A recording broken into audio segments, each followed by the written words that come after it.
मिठी नदी काळ गैरव्यवहार प्रकरणाच्या तपासाला आता वेग आलाय। मिठी नदी काळ गैरव्यवहार प्रकरणामध्ये डिनो मोरियाची चौकशी करण्यात आली आहे। डिनो मोरियासह त्याच्या भावाची देखील पोलिसांकडून 8 तास चौकशी करण्यात आली। काल आर्थिक गुन्हे शाखेने चौकशी करताच डिनो मोरियानं अटकपूर्व जामिनासाठी कोर्टात धाव घेतली आहे।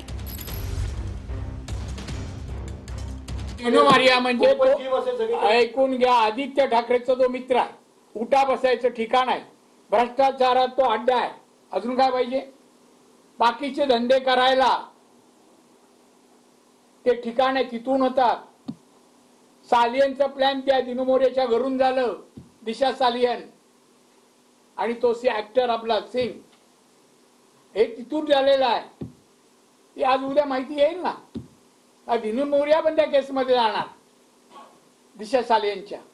नहीं अच्छी है उनकी, तो जो भी उस स्कैम में हो उसकी पूरी जांच पड़ताल हो और जो भी उसमें गिल्टी हो उसे जेल जाना ही चाहिए, क्योंकि पिछले 3 सालों में भ्रष्टनाथ शिंदे की जो सरकार है बहुत सारे भ्रष्टाचार किया, इसमें ये भी हो सकता है। त्यांचा फोटो तो प्रधानमंत्री महोदयांबरोबर आहे क्रिसमसची पार्टी करताना। माझ्यासोबत कुठे क्रिसमसची पार्टी केली? पीएम साहेबांसोबत केली। डिनो मोरिया म्हणजे आदित्य ठाकरेचा बेटर हाफ आहे आणि म्हणून डिनो मोरियाला ची चौकशी होणं म्हणजे आदित्य ठाकरेचं पितळं उघडं होण्यासारखं आहे।